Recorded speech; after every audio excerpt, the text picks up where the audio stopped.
السوال الثامن والتاسع والعاشر. اب یہ 3 سوال اکٹھے ہیں، سوال نمبر 8، سوال نمبر 9 اور سوال نمبر 10. اب اس میں 8واں سوال، هل يصح لرجل ان يقلد احدا من الائمة الاربع في جميع الاصول والفروع ام لا؟ ائمہ اربع میں سے کسی ایک امام کی تقلید کرنا صحیح ہے، اصول میں بھی اور فروع میں بھی. نمبر 2، والا تقدیر الصحت هل هو مستحب ام واجب؟ اگر تقلید کرنا صحیح ہے تو کیا تقلید کرنا واجب ہے یا مستحب ہے؟ نمبر 3، ومن تقلدون من الائمة فروعا و اصولا، اور ائمہ اربع میں سے تم کس کی تقلید کرتے ہو؟ 3 سوال ہو گئے. نمبر 1، کیا تقلید کرنا صحیح ہے؟ نمبر 2، کیا تقلید کرنا مستحب یا واجب ہے؟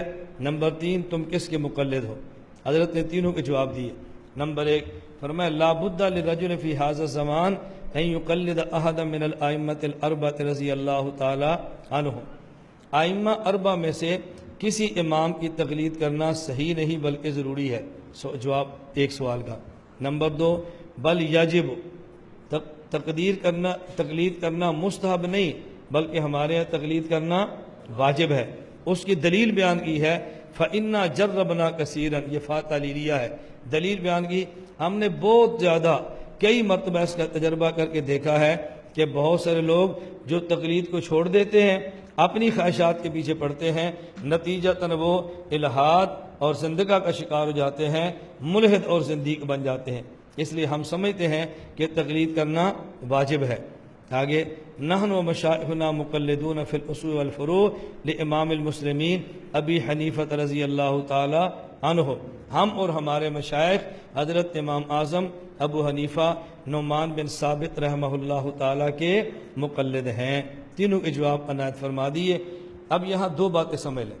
پہلی بات یہ، آپ ذرا المحنت شروع میں دیکھیں، جہاں پر پہلا سوال کیا تھا اور پہلے سوال کا جواب دینے سے پہلے حضرت نے فرمایا تھا کہ میں شروع میں کچھ باتیں کہنا چاہتا ہوں، اور وہاں یہ بات فرمائی تھی جمیع طائفتنا و جماعتنا مقلدون لقدوۃ الانام و ضرورت الاسلام امام الحمام الامام الاعظم ابی حنیفہ النعمان رضی اللہ عنہ فی الفروع. فروع میں مقلد امام صاحب کے ہیں. آگے، ومتبعون للامام الحمام ابی الحسن الاشعری والامام الحمام ابو منصور ماتوریدی عنہما فی الاعتقاد والاصول. ہم اصول میں مقلد ان کے ہیں، امام ابو الحسن اشعری اور ابو منصور ماتوریدی کے، اور فروع میں مقلد حضرت امام اعظم ابو حنیفہ کے ہیں. اور یہاں کیا فرما رہے ہیں؟ مقلدون فی الاصول والفروع لامام المسلمین ابی حنیفہ. ہم اصول اور فروع دونوں میں مقلد ہیں امام اعظم ابو حنیفہ کے. تو کوئی تمہیں یہ دھوکہ نہ دے کہ دونوں عبارتوں میں تعارض ہے. میں اس کی وضاحت وہاں پہ کر چکا ہوں کہ وہاں اصول کا معنی اور ہے اور یہاں اصول کا معنی اور ہے.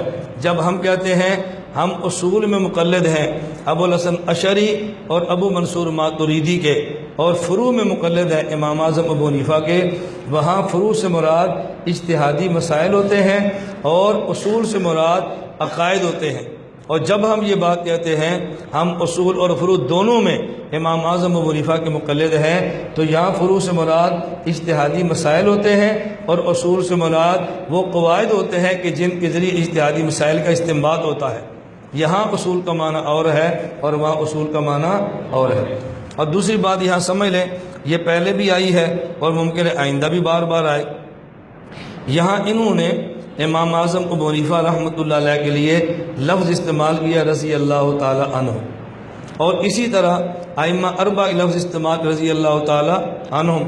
اس پر ہمارے بہت سارے طلباء کو بطور عام اور عام کو بطور خاص یہ اشکال ہوتا ہے. میرا لفظ سمجھیے، طلباء کو بطور عام اور عام کو بطور خاص اشکال ہوتا ہے کہ امام ابو حنیفہ کو رضی اللہ عنہ کیوں کہتے ہیں؟ کیا وہ صحابی تھے؟ وہ تو صحابی رضی اللہ عنہ کیوں کہتے ہیں؟ اور غیر مقلد اس کو بطور اعتراض پیش کرتے ہیں. ایک غیر مقلد کہنے لگا کہ صاحب ہدایہ یہ گستاخ صحابہ ہے رضی اللہ عنہ. یہ گستاخ صحابہ کیوں ہے؟ اس لیے کہ صاحب ہدایہ بار بار کہتا ہے عند ابی حنیفہ رضی اللہ عنہ، مذہب ابی حنیفہ رضی اللہ عنہ، خلاف ابی حنیفہ رضی اللہ عنہ. تو رضی اللہ عنہ کہنا یہ صحابی کے ساتھ خاص ہے، تو جو بات صحابی کے ساتھ خاص تھی صاحب ہدایہ نے وہ ابو حنیفہ کے ساتھ کہہ دیا ہے، تو اس نے گویا ابو حنیفہ کو صحابہ کے ساتھ کھڑا کر دیا ہے، اور یہ صحابہ کی گستاخی ہے رضی اللہ تعالی عنہم۔ میں نے کہا جواب سمجھے، اگر صحابہ کے علاوہ کسی اور کو رضی اللہ عنہ کہنا یہ گستاخ صحابہ ہے، تو میں نے کہا سب سے پہلے فتویٰ اب اللہ کی ذات اور اللہ کے قرآن پر لگاؤ۔ پہلے آپ کو جو قرآن میں صحابہ کی گستاخی ہے، اور پھر کہنا الیاذ باللہ اللہ تعالیٰ گستاخ صحابہ ہے۔ کیوں؟ اللہ فرماتے ہیں بس سابقون الاولون من المہاجرین والانصار والذین اتبعوہم باحسان رضی اللہ عنہم۔ مہاجرین صحابہ رضی اللہ عنہم، انصار صحابہ رضی اللہ عنہم، والذین اتبعوہم، اور ان کے بعد آ کر ان کی اتباع کرنے والے رضی اللہ عنہم۔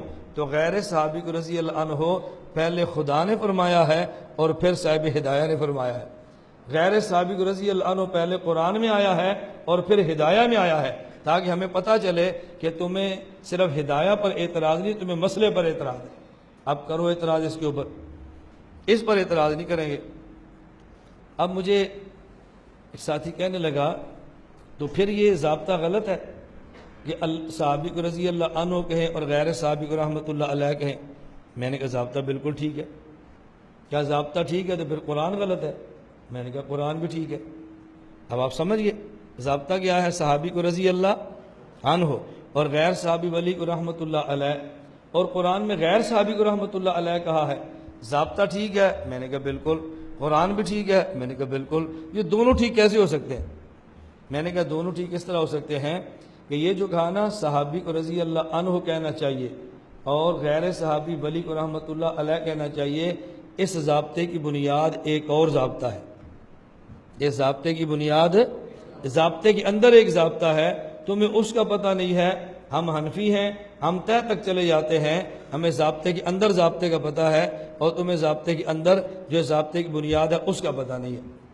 میں اس بات کو سمجھانے کے لیے ایک مثال دیا کرتا ہوں جو رات کو چٹ بھی آئی تھی، میں نے کہا تھا کہ اس وقت میں بتاؤں گا۔ بریلویوں کا عقیدہ یہ ہے کہ نبی کریم صلی اللہ علیہ وسلم ہر جگہ حاضر اور ناظر ہے۔ ان کی ایک دلیل صحیح بخاری میں روایت ہے کہ فرشتے آ کر کہتے ہیں ما تقول فی ھذا الرجل محمد صلی اللہ علیہ وسلم، تم کیا کہتے ہو اس شخص حضرت محمد کے بارے میں؟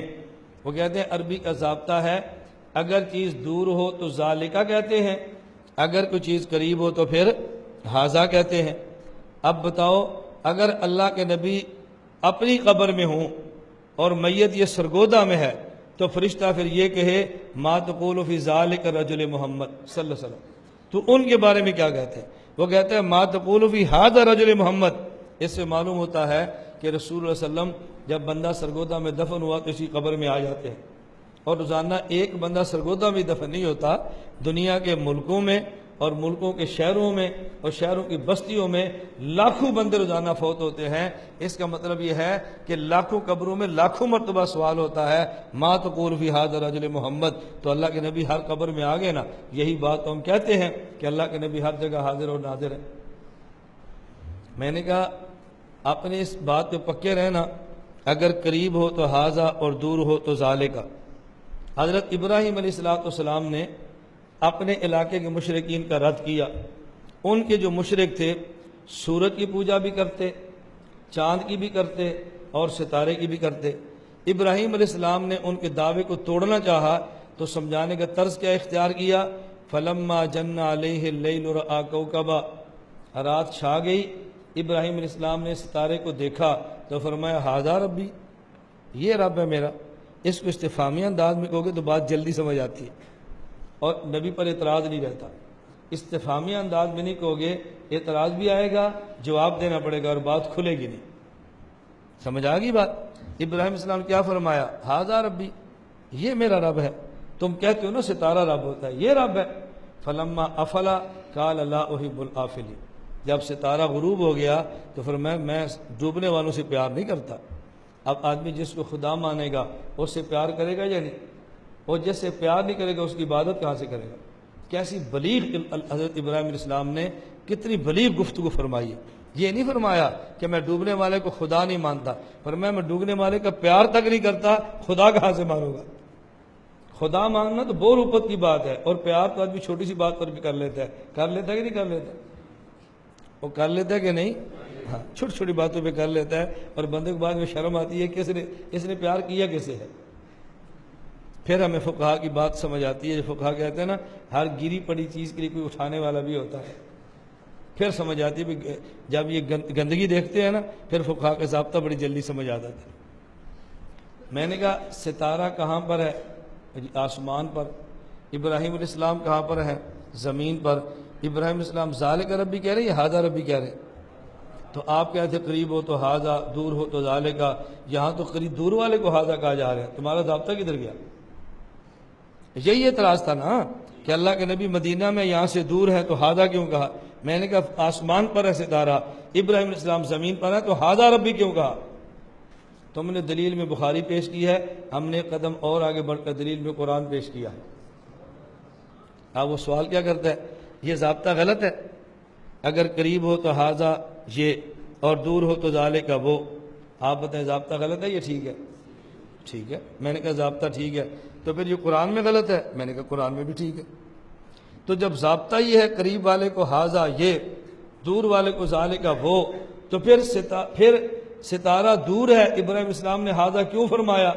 میں نے کہا اس کی وجہ یہ ہے کہ تمہیں صرف ایک ضابطہ معلوم ہے نحو کا، ہمیں ضابطے کے اندر ایک ضابطہ اور بھی معلوم ہے جس تک تمہاری نگاہ نہیں۔ اگر چیز قریب ہو تو ھذا کہتے ہیں، اور اگر دور ہو تو ذالک کہتے ہیں، لیکن جس چیز کو دیکھا جا رہا ہے مرئی اور دیکھنے والا رائی، اگر رائی اور مرئی کے درمیان فاصلہ ہو لیکن حجاب نہ ہو، رکاوٹ نہ ہو، تو پھر ذالک کہہ لیں تب بھی ٹھیک ہے، ھذا کہہ لیں تب بھی ٹھیک ہے۔ ستارہ آسمان پر ہے، ابراہیم علیہ السلام زمین پر ہے، درمیان میں کوئی حجاب نہیں ہے، تو ذالک کی بجائے انہوں نے ھذا کہہ دیا، اور یہاں میت سرگودہ قبرستان میں ہے، اللہ کے نبی مدینہ منورہ میں ہے، عالم بدل گیا ہے، درمیان میں کوئی حجاب نہیں ہے، تو ذالک نہیں فرمایا بلکہ ھذا فرما دیا۔ ذالک نہیں فرمایا بلکہ ھذا فرما دیا۔ میں نے کہا آپ ضابطہ سمجھے، اگر صحابی ہو تو رضی اللہ عنہ کہتے ہیں، اور اگر غیر صحابی ولی ہو تو رحمت اللہ علیہ کہتے ہیں۔ یہ ضابطہ کیوں بنایا گیا ہے؟ اگر یہ ضابطہ نہ بناتے تو شبہ پیدا ہوتا۔ ایک کتاب میں لکھا ہوتا حضرت عمر نے فرمایا، لوگ پوچھتے حضرت عمر بن خطاب ہیں یا عمر بن عبدالعزیز ہیں؟ جب کہا حضرت عمر رضی اللہ عنہ نے فرمایا تو سمجھ آ گئی فرمانے والے عمر بن خطاب ہیں، اور جب کہا عمر رحمت اللہ علیہ نے فرمایا تو سمجھ آ گئی عمر بن عبدالعزیز ہیں۔ تو یہ ضابطہ ہے شبہ ختم کرنے کے لیے، اور جو بندہ اتنا معروف ہو جہاں پر شبہ کا خدشہ ہی نہ ہو، وہاں رضی اللہ عنہ کہہ دے تب بھی ٹھیک ہے، رحمت اللہ علیہ کہہ دے تب بھی ٹھیک ہے۔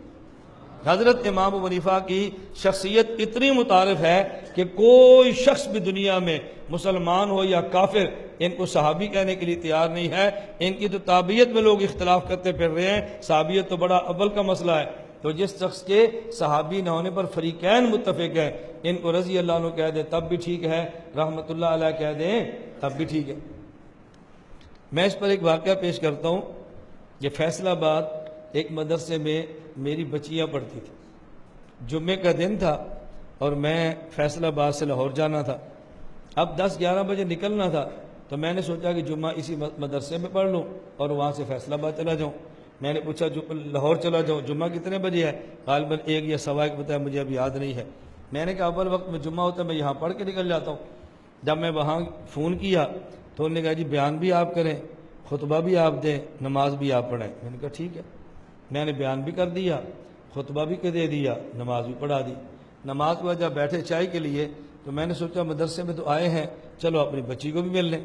محترم صاحب وہاں موجود نہیں تھے، اساتذہ تھے۔ تو میں نے ایک استاد سے کہا بھی اس نام کی میری بچی ہے، اس کو بلا تو میں ذرا مل لوں۔ تو مجھے کہتے ہیں آپ کے پاس کارڈ ہے شناخت نامہ؟ آپ کے پاس کارڈ ہے؟ میں نے کہا اس کارڈ پہ کیا لکھا ہوگا؟ میں اس کا باپ ہوں، تمہیں کوئی شک ہے میرے بارے میں؟ مجھے تم نہیں کل جہان جانتا ہے، جمعہ میں پڑھا رہا ہوں، خطبہ میں دے رہا ہوں، نماز میں پڑھ رہا ہوں، چاہے مجھے تم مولانا لیاز گھومن سمجھ کر پلا رہے ہو۔ جب میں نے کہا بچے سے ملنا ہے، کہتے شناخت نامہ ہے۔ میں نے کہا بھی شناخت نامہ تو ہوتا ہے جہاں شبہ ہو، اور جہاں شبہ نہ ہو وہاں شناخت نامہ ہو تو پھر بھی ٹھیک ہے، نہ ہو تو پھر بھی ٹھیک ہے۔ تو بات آپ کو سمجھ آ گئی کہ رضی اللہ عنہ رحمۃ اللہ علیہ کی تفریق کیوں ہے؟ جب شبہ ہو، اور جب شبہ نہ ہو تو رضی اللہ عنہ بھی ٹھیک ہے، رحمۃ اللہ علیہ بھی ٹھیک ہے۔ اگلی بات میں غیر مقلدین سے کہتا ہوں، اگر واقعتاً تمہیں علمی اشکال ہے نا تو پھر ہم کہتے ہیں کہ یہ اعتراض مسجد نبی میں کھڑے ہو کے شاہ فہد پہ کرو، مسجد نبی میں کھڑے ہو کے ملک شاہ فہد رحمۃ اللہ علیہ پہ کھڑے کرو، اور مسجد نبی میں کہو کہ شاہ فہد رحمۃ اللہ علیہ گستاخ صحابی ہے۔ کیوں؟ مسجد نبی میں اللہ آپ سب کو لے جائے، آپ وہاں جا کر دیکھیں۔ میں سمجھانے کے لیے کہتا ہوں، یہ مسجد نبی ہے، یہ سامنے مسجد، یہ عمارت ہے ترکی پرانی، اور یہ آگے سین ہے جہاں پر وہ چھتریاں لگی ہیں جو کھل جاتی ہیں اور بند ہوتی ہیں۔ ان چھتریوں کے بعد آگے پھر ایک برآمدہ ہے، اس برآمدے کے بعد پھر چھتریاں ہیں، آگے پھر مسجد نبی کا جدید سین سارا شروع ہو جاتا ہے۔ میں نے کہا آپ یہاں کھڑے ہوں تو مسجد نبی میں سین میں کھڑے ہو کے آپ قبلے کی طرف وہ دروازہ دیکھیں جو درمیان والا ہے مسجد نبی کے حال کا، وہاں لکھا ہے اللہ، نیچے لکھا ہے محمد صلی اللہ علیہ وسلم۔ آپ کھڑے ہوں ادھر دیکھیں، ادھر لکھا ہوگا ابو بکر، پھر آگے لکھا ہے عمر، پھر لکھا ہے عثمان، پھر لکھا ہے علی، پھر لکھا ہے عباس، پھر لکھا ہے حسن، پھر لکھا ہے ابو ہریرہ، پھر لکھا ہے حسین، اور بالکل پیچھے چھتریاں کراس کر کے جائیں تو جو پہلا ستون ہے وہاں لکھا ہے نعمان بن ثابت رضی اللہ عنہ، نعمان بن ثابت رضی اللہ عنہ، رحمت اللہ علیہ نہیں ہے، نعمان بن ثابت رضی اللہ عنہ۔ آگے لکھا ہے اگلے ستون پہ مالک بن انس رضی اللہ عنہ، آگے لکھا ہے احمد بن محمد بن حنبل رضی اللہ عنہ، آگے لکھا ہے محمد بن ادریس شافعی رضی اللہ عنہ، وہ اسی ترتیب سے ہے، پہلے امام صاحب، پھر امام مالک، پھر امام احمد، پھر امام شافعی، یوں لکھا ہے۔ میں نے کہا اعتراض کرنا ہے تو پھر مسجد نبی پہ کھڑے ہو کر کہو نا شاہ فہد گستاخ صحابہ ہے کہ جس نے ابو حنیفہ کو رضی اللہ عنہ لکھ دیا ہے، پھر ہمیں سمجھ آئے کہ یہ مسئلہ ہے یا ریال کا چکر ہے۔ اگر مسئلہ ہے تو ہدایہ پر اعتراض ہے تو ان پر اعتراض کیوں نہیں ہے، اور اگر مسئلہ نہیں ہے تو بلا وجہ بغض اور نفرت سے آپ ہدایہ پر اعتراضات کرتے پھرتے ہیں۔ اس لیے میں کہتا ہوں تمہیں بات سمجھ آتی ہے، لیکن تم اتنی سمجھ بھی آتی ہے کہ بات کہاں کہنی ہے اور کہاں نہیں کہنی۔ لا الہ الا اللہ، لا الہ الا اللہ۔